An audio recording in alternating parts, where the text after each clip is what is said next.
Julieta Tejada. Muy buenos días de nuevo, equipo, director, don Álvaro, un abrazo desde aquí. Buenos días, país. Definitivamente que el tema de las expectativas que se han creado en torno a un nuevo cierre del país o a un estado de emergencia, pero con algunas informaciones que definitivamente también generan ansiedad en la población porque no están del todo claras. Hemos visto que de entrada se ha anunciado que algunas actividades comerciales pues se van a mantener, que el cierre de la frontera parece que no va a ser no se va a aplicar como en otras oportunidades, que tampoco se va a afectar el turismo. Entonces, tampoco está claro también qué se va a hacer con el año escolar.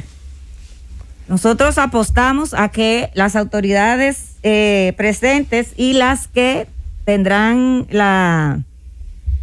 pues asumirán el gobierno el próximo 16 de agosto puedan presentarle al país las medidas claras y bien sustentadas y cómo si va a existir, se va a una reapertura económica, cómo se va a realizar esa reapertura, cuáles son las medidas que se tomarán de manera específicas y puntuales en cada uno de los renglones, porque como ya se ha dicho, y en eso creo que todos estamos de acuerdo, la prioridad del gobierno, si bien es cierto que la economía es fundamental, pero ahora la prioridad es la salud.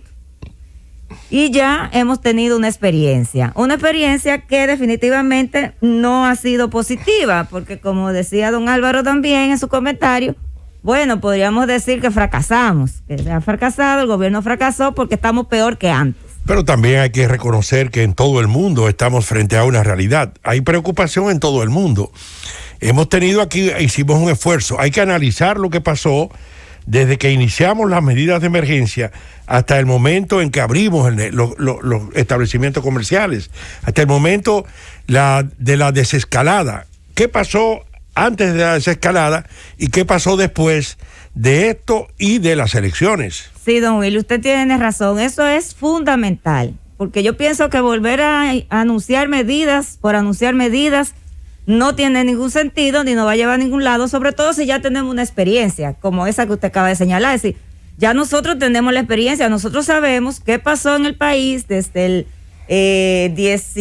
mediados de marzo, 20 de marzo, si mal no recuerdo, que inició todo el estado de excepción, el primero que se aprobó, y qué pasó hasta el anuncio de la desescalada y cuál ha sido el comportamiento del virus desde el momento de la desescalada, que me parece que fue a mediados de mayo, inicio de junio, hasta la fecha. Entonces, con esa experiencia, con esos datos ahí obtenidos, pues ahora se podrán tomar medidas más efectivas, pero también tienen que ser medidas que se le explique a la población. Pero fíjate, cuando anunciamos la apertura en el tránsito, que se tomaron medidas de distanciamiento, no se respetó esto. Nosotros aquí denunciábamos, Nayib y yo, lo que estaba pasando en el transporte de los empleados de la zona franca.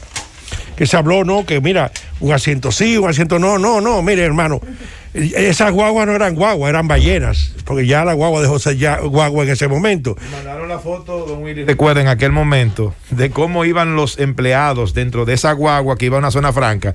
Iban casi todos uno encima del otro, o sea.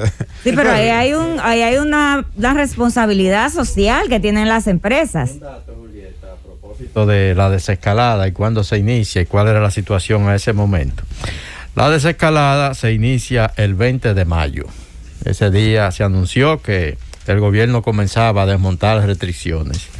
Para esa fecha teníamos 13.223 casos positivos y teníamos 441 fallecidos al 20 de mayo. Hoy tenemos, como ya dijimos anteriormente, más de 48.000 casos positivos.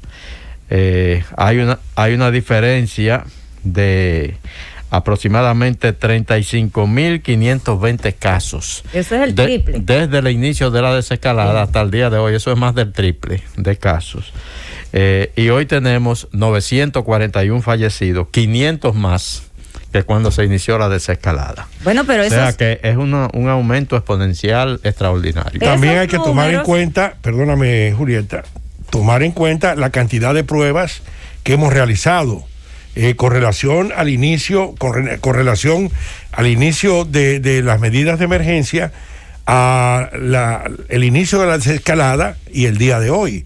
Yo creo que también hay que señalar que hemos aumentado una cantidad importante de pruebas cada día. Sí, director, yo quería apuntar que esos números revelan información importante para los tomadores de decisiones, que son los que están llamados ahora a analizar eso.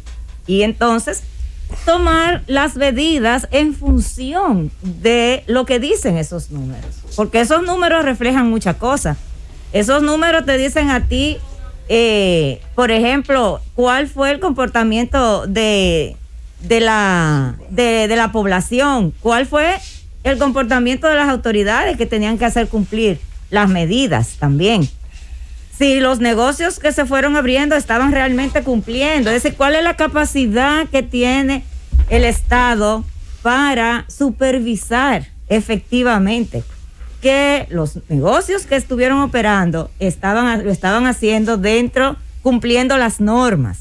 El tema del transporte, como usted decía, eso es una responsabilidad que debe tener cada dueño de negocio con sus empleados. Yo conozco una empresa líder aquí en el mercado que obligaba a los propietarios de negocios que representan su franquicia, su marca, a darle el transporte privado a los empleados. Entonces, es un poco apuntar hacia ahí, porque como decíamos ayer y como hoy lo ha repetido parte de mis compañeros aquí en cabina, es tiempo de sacrificio y que cada quien asuma su cuota y su responsabilidad. Entonces, no podemos seguir viendo los números y actuando o tomando medidas de espalda a esos números. Y analizar dónde se nos fue de la mano la situación, porque tú te pones a ver desde el inicio de las medidas hasta el momento de la desescalada, y también ahí hubo muchos problemas. Bueno, pues yo decía antes de la importante intervención del doctor Silva, que esos números pues reflejan, los números es como los muertos que hablan. Entonces, esos números dan mucha información que las autoridades pues tendrán ahora que analizar, ver el comportamiento, como decíamos, cómo se estaba comportando el virus desde el día 0 hasta hoy, qué cosas influyeron en las variables, en esas variaciones, y entonces tomar medidas. Y que esas medidas, cuando se vayan a informar a la población, se expliquen, sean bastante claras, porque definitivamente que la población siempre, nunca las informaciones son suficientes. Entonces, este es un pueblo que hay que explicarle, pero también deben de ir acompañadas del cumplimiento de las mismas. Es decir, que el pueblo, las autoridades tienen que dar señales contundentes y claras a la población de que tienen que cumplirlas, y que si no, el que no la cumple, pues tendrá consecuencias. Pero y no olvidar. Y no hacer, perdón, sí, no, director, como pasa. Es decir, aquí, cuando se cerraban los negocios y se ponían multas a los negocios que estaban operando y que no tenían la autorización para hacerlo, llovían la llamada de la gente y de los políticos de los pueblos. Pero lo que te quería aportar, no solamente esos negocios que abrieron sin tener una autorización para abrir, sino los que estaban autorizados para abrir, que estaban violando los protocolos. Recuerden el inicio, las filas en los bancos, la situación en los supermercados, que representó una tremenda lucha para lograr que se organizara la entrada de las personas a los supermercados, que se organizaran las filas en los bancos. Aquello fue tremendo en medio de una cuarentena establecida y que muchos estaban cumpliendo. Así es. Entonces, tú te encontrabas que aquel amigo te llama porque necesita, que le pusieron una multa muy alta, que cómo es posible, que se...